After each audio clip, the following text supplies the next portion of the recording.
As the clock struck midnight, Emily heard a strange tapping sound coming from her window. At first, she dismissed it as just the wind or a tree branch, but the tapping grew louder and more insistent, causing her heart to race with fear. She slowly approached the curtains and pulled them back, expecting to see nothing but darkness. But to her horror, there was a pale, gaunt face pressed against the glass, its eyes wide and bloodshot, its lips twisted into a sinister grin. Emily let out a scream and stumbled back, tripping over a pile of laundry and landing hard on the floor. She scrambled to her feet and ran to the door, desperate to escape whatever was outside. But as she reached for the doorknob, she froze in terror. The tapping had stopped, but in its place she heard a low, guttural growl coming from the other side of the door.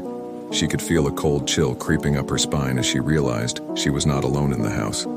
Her hands shook as she fumbled with the lock, finally managing to open the door and bolt outside. But as she ran down the darkened street, she felt a presence behind her, a dark shadow that seemed to be following her every step.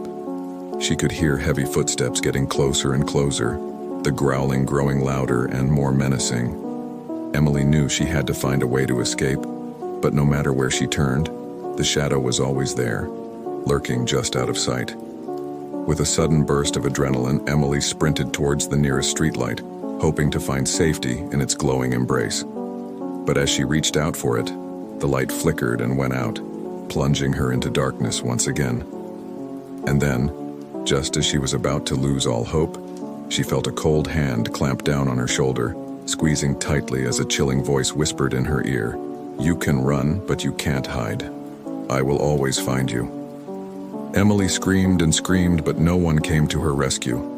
She was alone in the dark, with no one to hear her cries for help, as the shadow enveloped her in its icy grasp and dragged her into the depths of the night.